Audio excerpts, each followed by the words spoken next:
Bonjour tout le monde. Alors hier j'ai fait une vidéo que j'ai retirée ce matin. Beaucoup de gens m'ont posé la question pourquoi. Parce qu'en fait tout simplement je m'étais trompé.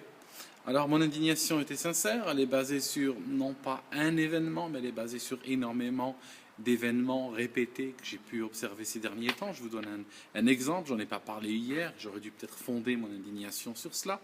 Regardez par exemple, vous voyez ce drapeau qui est tenu par ce terroriste qui est en train de massacrer des gens alignés par terre.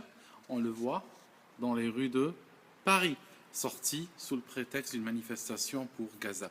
Pour essayer de rapprocher peut-être l'exemple d'un occidental, c'est pour moi ce drapeau-là, accompagné des actes barbares que vous voyez, est équivalent peut-être à ce que pour vous serait un drapeau avec une croix gammée dessus. Donc, quand je vois des choses comme ça dans les rues de Paris, dans les rues d'un pays comme la France, c'est vrai que ça me choque. Et hier, mon indignation était basée donc sur une série d'événements de la sorte. Sauf que l'événement en particulier sur lequel je m'étais basé hier était un événement qui n'est pas arrivé, ou il n'était pas tel que je l'ai décrit.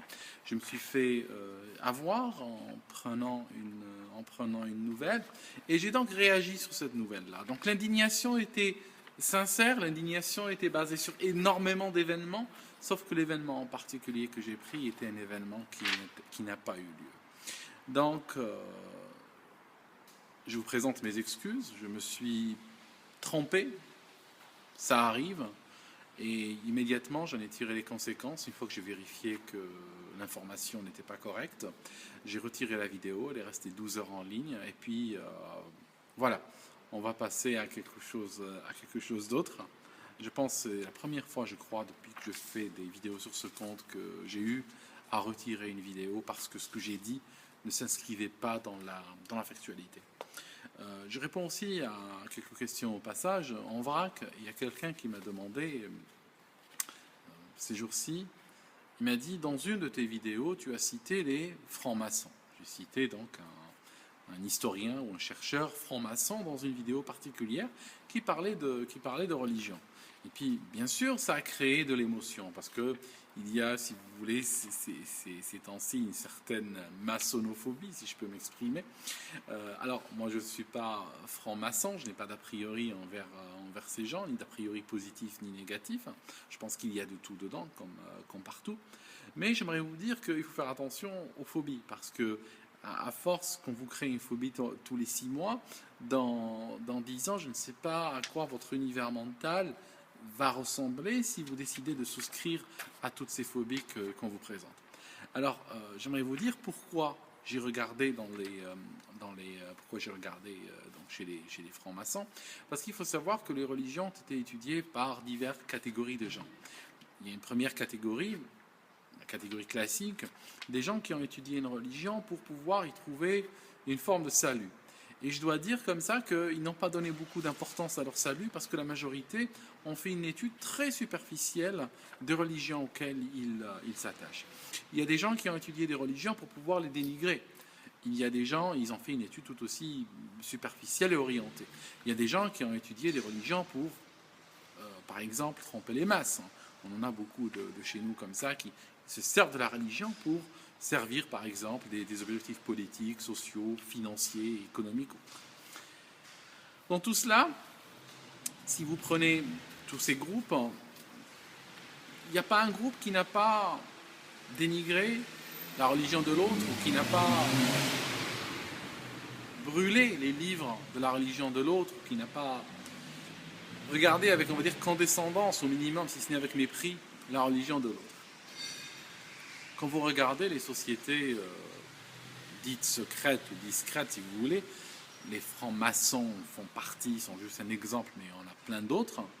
Eh ben, ces gens-là, ils ont étudié la religion, pas qu'une religion, ils ont étudié toutes les religions qu'on connaît, mais aussi les religions qu'on ne connaît pas, des religions qui ont disparu il y a très longtemps, des philosophies qui étaient apparentées à des religions, comme les gnostiques, comme les néoplatoniciens, comme même les pythagoriciens, dans un certain sens, on les a soupçonnés de faire de la numérologie et de regarder dans les astres et de trouver peut-être quelque chose de mystique dans les nombres, donc on peut les apparenter dans une certaine mesure à une religion. Donc si vous prenez les francs-maçons, ils ont étudié la religion avec extrêmement de sérieux.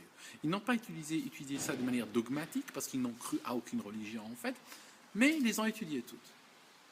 Et ils ont, je dois dire, alors déjà, ils ont mis énormément d'efforts, de temps, d'argent, ils ont consacré des vies entières en fait à étudier ces religions. Ils ont eu accès à un savoir absolument extraordinaire. Ils ont eu accès à des livres illisibles ou à des livres rares ou à des manuscrits que le grand public ne serait pas disposé à lire, et ils ont dépensé des vies entières à les lire, à les comprendre. Donc chez eux, il y a un savoir, et ce savoir-là, moi, il m'intéresse. Je ne suis pas franc-maçon, je n'ai pas l'intention de l'être demain, mais ce que je cherche à vous dire, c'est que ce savoir est très intéressant. Alors, les sociétés secrètes, puisque nous sommes sur ce thème, je vais continuer un peu plus. Il faut savoir que plein de choses, tout ce qu'il y a autour de toi peut constituer une force. Tout ce que tu as peut constituer une force. Vous êtes en train de me regarder là, c'est une force pour moi. C'est une force, comme je vous ai dit, ça m'encourage, ça me porte, tout ça, mais je peux aussi le transformer en une force complètement pécuniaire. Je peux tout à coup arriver, vous montrer un t-shirt et essayer de vous le vendre, et je fais 2 € par t-shirt. Donc vous voyez ce que je veux dire, c'est que l'humain, du moment qu'il a une force, la prière, la spiritualité peut être une force aussi, mais l'humain, du moment qu'il a une force, il a la tentation d'utiliser cette force pour son intérêt personnel. Et c'est là où un certain nombre d'éléments de ces sociétés secrètes ont complètement dérivé. Mais vous pouvez trouver ça chez des gens lambda. Vous pouvez trouver quelqu'un qui prie pour que, par exemple, son partenaire commercial ou son adversaire dans tel ou tel domaine se casse la gueule pour son profit à lui. Ça signifie qu'il veut que les forces de l'univers qui visent peut-être à l'obtention de l'ultime se mobilisent pour régler ses petites affaires à lui, contre quelqu'un d'autre. Donc vous voyez déjà, on a un début d'utilisation d'une force spirituelle contre l'autre. Donc en fait, on va transformer d'emblée une force spirituelle en une force de magie noire, en quelque sorte. Le chemin, la différence entre les deux est extrêmement tenue. Voilà, c'est ce que j'avais à dire aujourd'hui. Merci d'être là toujours, et puis on se voit dans une autre vidéo.